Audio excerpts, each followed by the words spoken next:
1, 2, 3. Yes, it's the Late Late Breakfast Show with your host, Bernie J. Mitchell. Are you in? Are you in?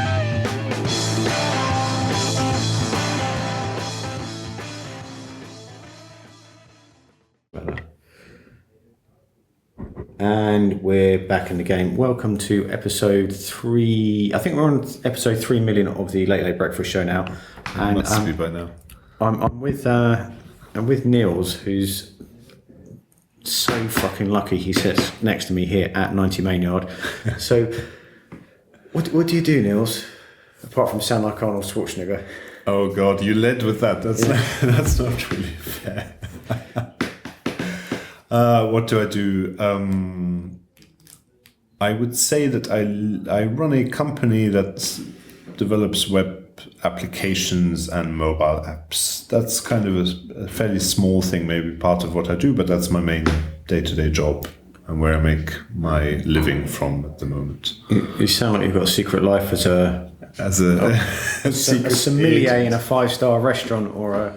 Well, I have also worked in startups, and I'm really interested in designing good business processes, setting up new businesses, and how to find new products really that could be launched into a market, online products. So that's where I spend a lot of my thinking time. So the software development earns money, but it's not really where my heart is, if you like, where I spend the most of my time. And that's what we're here today for, is to, because we started talking about Trello, which is the main thrust of what we're doing here. And Niels and I both use Trello in different ways. And I use mainly Trello I've learned to use with WeShare. And I've been in and out of Trello for, would it be 5 years, 4 years? When did it come about? Yes, probably. I don't know. I first discovered it and I thought, wow, that's really, really cool. And I just didn't understand how it worked. And then I read the book about Scrum, and then I started using it with the WeShare team, who were already into it. So I've always understood that it's a project tool that was developed by the Fog Creek boys and girls for developing software. But I don't know if they agree with it. That's how we use it internally most of the time, because we develop software. So we use Trello for most of our software development projects, and I've used lots of other things like Jira and Pivotal Tracker and just almost all Asana as well, almost all project management tools probably that you could name. And we've kind of settled on Trello because it's just so simple for new people to get to grips with, and it's just very fast to work with. But other than software development, I use it for managing personal tasks, to run my business, to research new product ideas, even to handle client phone calls, to record what happens on those and to turn it into actionable actions. Actionable actions, the best. That's awesome. And so there's a whole variety. So just to say that we manage software projects with it is not really accurate, but it's a large part of it. Has it got its roots in software development, or is that? I don't think so. My assumption. I think the company behind it is a software development house, but I think they designed Trello to be useful for any kind of project. So we're here at our 90 Mainyard co-working den, and we're looking through. We want to do something with Trello because we feel there's a lot of, like, even in our community here, there's people who use Trello, and we want to find somewhere to connect all these ideas, because people quite often come to our desk, and just because we happen to have stickers on our desk that say Trello, they think we know what You do. I don't have any Trello stickers. Yeah. I'm like a NASCAR and with stickers all everywhere. You're famous for it, yes. But it's how to use it, and we want to chuck that away. But we just before we came in here to do the podcast, we asked people what do they need to know, and they all went, "I'm fine."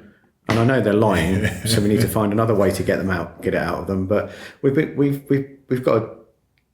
Is this a Basecamp board or a Trello board? I can never tell. No, it's a Trello. We've got a Trello board with all the applications and stuff in.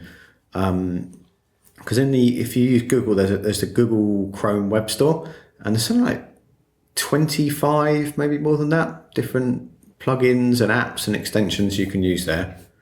Yeah, I don't know how many there are, and I haven't actually researched that properly. But what I have come across is that the Chrome extensions seem to have the most engagement and kind of excitement around them. Lots of people are trying to launch various services that hook into your Trello data, but there doesn't seem to be as much excitement. So where you see reviews and comments and everything else is on the Chrome Web Store, Chrome extension store. And Genials, what sort of numbers are people downloading the applications for?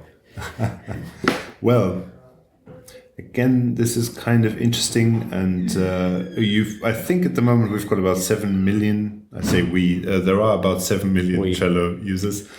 Yeah, wishful thinking. I'd love to be I'd love to have anything with 7 million. I'd love to own something with 7 users, let alone 7 million. But we're seeing, say, 35 to 90. I think one extension we saw earlier had 90,000 users. I guess that means downloads in the Chrome extension store. I'm not sure whether those are actually activated extensions. They might be.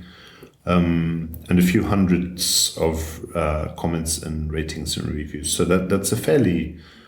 I need to compare it to some other extensions, actually. So we need to do more research on this. But so far, this is the main thing that seems to get people excited.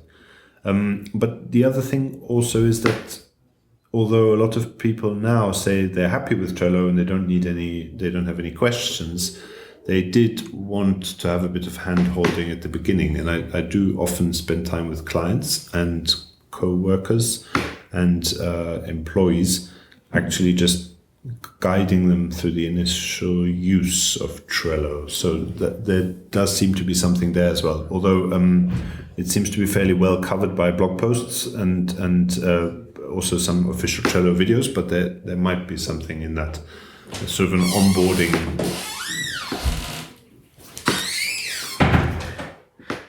And what are their 3 questions? So if someone just came in and I made a really rude face at them, Then you kicked them out straight away.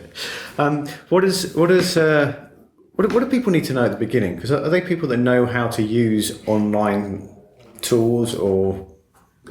Well, I probably shouldn't say this, but my wife was one of them as well, and she is really not into technology in the least, and she really likes Trello. So that's quite interesting, and that's a really different market from software development, for example. Yeah. It's for relationship management, isn't it? We don't use it yet to manage our relationship. Maybe we should. What are they asking? So you constantly ask me about how to do Scrum with Trello. The software team also asked me that, and the project manager, they kind of want to know how they should actually use it to manage our development workflow. So that's very specific. But more general, maybe I think people just want to know literally basically how to use it. So I've come across people who've used Trello for about a month and told me that it's kind of worthless and very difficult to use. And then I just sat down with them for 2 minutes and I realized I didn't know that you could drag the cards around. And so I showed them that. And then suddenly they said, oh, this is really easy. And I know exactly what to do with it. Yep. So it's kind of strange. It doesn't seem to take much. Maybe even just to sit down for 20 minutes and tell them how I use it and how they can physically use the program. And then brainstorm briefly how they could use it for their own business. That kind of seems to be enough. How many people appreciate the mobileness of it? Because you can, it's just got better, particularly over the last year, it's got better and better to use on mobile. I think it's a really good mobile app. Yeah, they seem to put a lot of effort into it. I don't know, to be honest. That hasn't really come up in discussions. Well, my only gripe is that when it's offline, it doesn't work very. There's bits of it that don't. It doesn't. You can't work on it and then it resyncs. So things like, do you know the iPhone or the Apple tool called Things?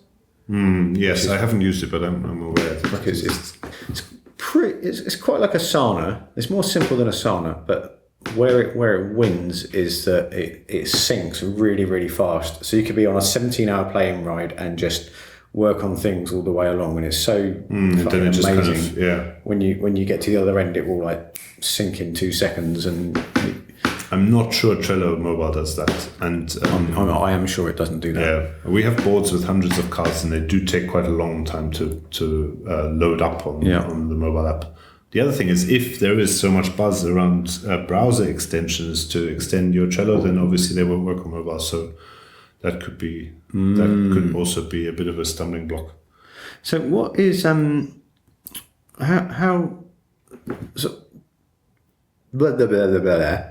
So you use it in a team of developers, and in my world we use it to organise events and email newsletters. Actually, it's mainly email newsletters and editorial calendars and content and events and stuff like that. And I'm searching for the point of where I've read a lot of geeky books about Scrum and development and how software teams work. And I think that from my outside view, that seems really, really, great. And then I'm looking for ways to sort of pull that methodology into all the social media bunnies that show up to Trello cards and get excited because they can put pictures on it. But there's I'm trying to, what are the real value points in Trelloology? I didn't just say that. I forget I said that. You can edit that one out. Well, for me, actually, if you tell someone, I think we said this before in conversation, that if you tell someone, let's do Scrum on Trello, and they've never heard of either of those two things, they're just going to run a mile probably.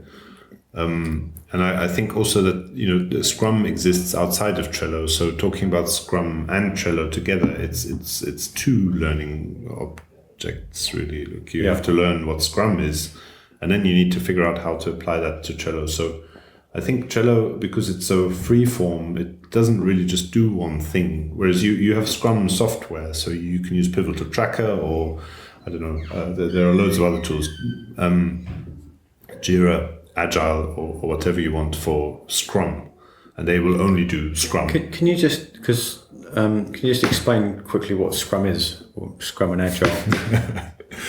Well, so Scrum is a software development methodology. It's very process oriented. It's an almost scientific way of delivering software, which works around a team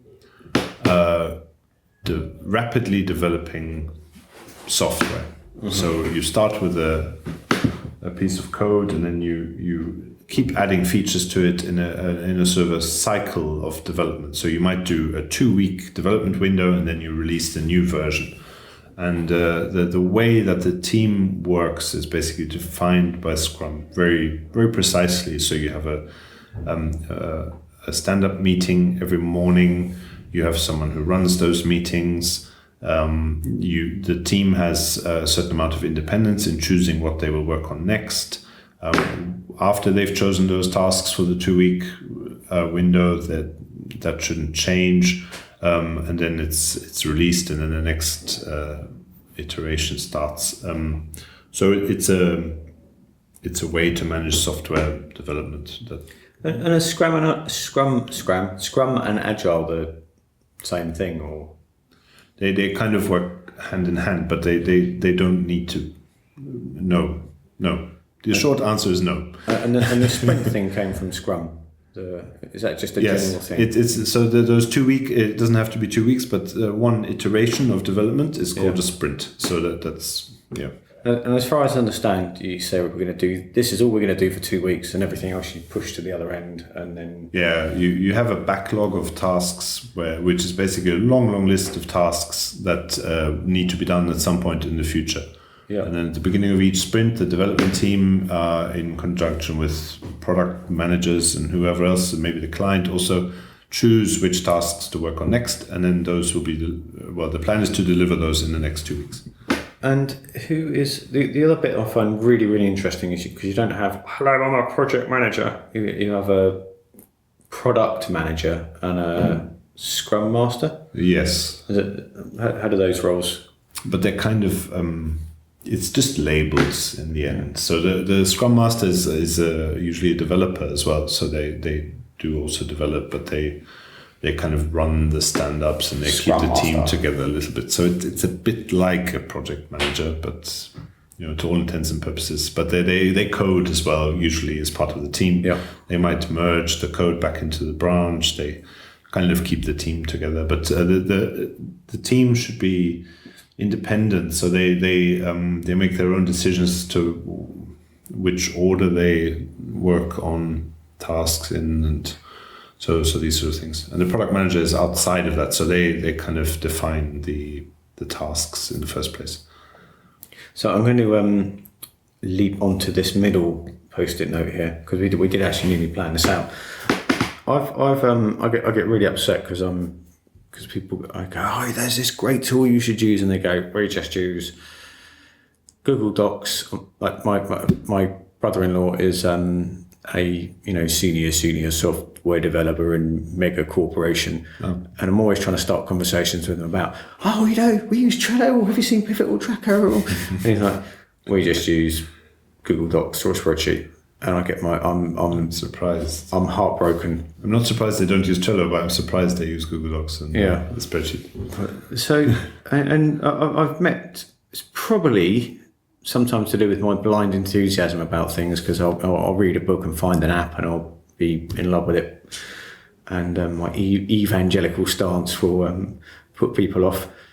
But I just don't... It just seems tragic that people go through Google Docs and Excel spreadsheets when they could be using a piece of software. And is that the poverty of my understanding, or? I agree, well, two things. Firstly, in research that I did now, leading up to this, it seems that there are a fair amount of people who have this view. Well, I use Google Docs and Excel, and actually everything is fine, and I don't want to change.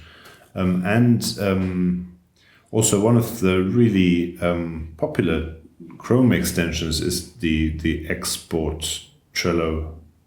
I can't remember exactly what it's called. Export Trello extension, which allows you to export your Trello board to Excel. Which is kind of funny. So it shows that even those people are still very much tied to Excel for parts of their workflow, I guess, even though they have switched to Trello. I suppose you could export it, update it, and import it again, could you? I don't think you can at the moment, no. I wouldn't want to do that, of course, because I'm committed to the software. Well, there is a lot of talk about importing and exporting data and so on, and I think it's a really interesting... there's lots of data in the Trello platform, and it's got an API, so there's quite a lot of interesting stuff happening, but I don't think there's really a consensus as to what the killer apps are yet. But back to this, maybe, is that Trello kind of strikes me as one of the few tools that are easily accessible for someone who is using Excel, or even post-it notes or scribbled notes on paper or whatever. So Excel could already be seen as fairly advanced when you speak to some people. I often wonder if those people using Google Docs and Excel are the 7 people on the planet that know how to use everything in there to, like, because my wife was using Windows 91 or something, so before they even had mouses, so she knows all the shortcuts and can just make graphs in like 3 seconds, whereas it would take me 2 days to get that type of information. So, I'm not sure. No, I don't think so, and I think it's more people who are maybe actually the opposite, potentially. Some people will get offended now because they are Excel power users and that's why they love it so much. But in my experience, often they are less familiar with computers, and they are not so familiar with this idea of searching for software solutions to something. Yeah. And so they've seen Excel, they've maybe accounted in previous jobs, and so they stick with that. And it does work fairly well, I suppose, up to a point. But once you start collaborating and needing to kind of have an overview of a process, then it starts to get much more difficult. So that's actually something to people might not realise. I am quite amazed at how many. I just assume in our little social techie bubble, but people don't realise that Trello lives online. So you don't have to download any software. You just access it online from wherever you are, from wherever your computer is, and yes, in the cloud. Well, that whole distinction, I might have to come back to my wife here, but that whole distinction doesn't really occur to lots of people, I think. There's differentiation even between the browser and your operating system, and where files are actually, and file attachments, and there is a whole educational kind of aspect there that might be missing. And I'm caught here in the whole Trello debate whether it's worth adding more tools for power users, or whether it's worth addressing the masses who are less familiar with software as a whole, and who could really benefit from it, and who might be more inclined to maybe use a training course or something like that, and who would benefit from that.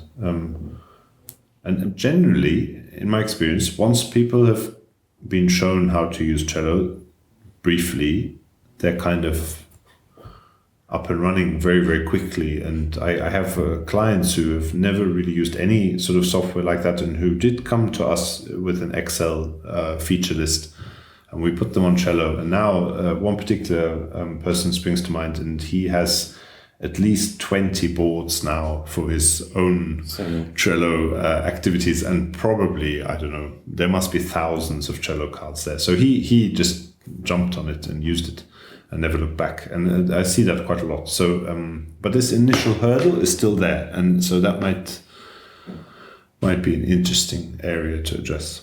That is. So we're looking to make something. We're not quite sure what yet. And it might be an ebook, or it might be a course, or it might be a roadshow in an air balloon. But how you can really help us, assuming that you, the listener, would like to help us, is just send in questions. I think that my funny question today is, what do you wish your team members knew about Trello, so you don't have to get wound up by them all the time? Yeah, that like a sort of is that a swear box, or a Trello question amnesty? Request, yes, exactly. And if it's really, really nasty, we don't need to mention your name. But if it's really nice, we can mention your name. So any closing thoughts on your first ever podcast, Niels? Closing thoughts. Not really. I'm excited about it, and I'm quite happy to see what comes next. Can you just say, I'll be back? No. Come on. We'll wait to the third episode. and then we'll do that. Okay, thanks very much for your time. Take care. Bye. Thank you. Bye. Please go to berniejmitchell.com/podcast. Bernie would love your feedback and input.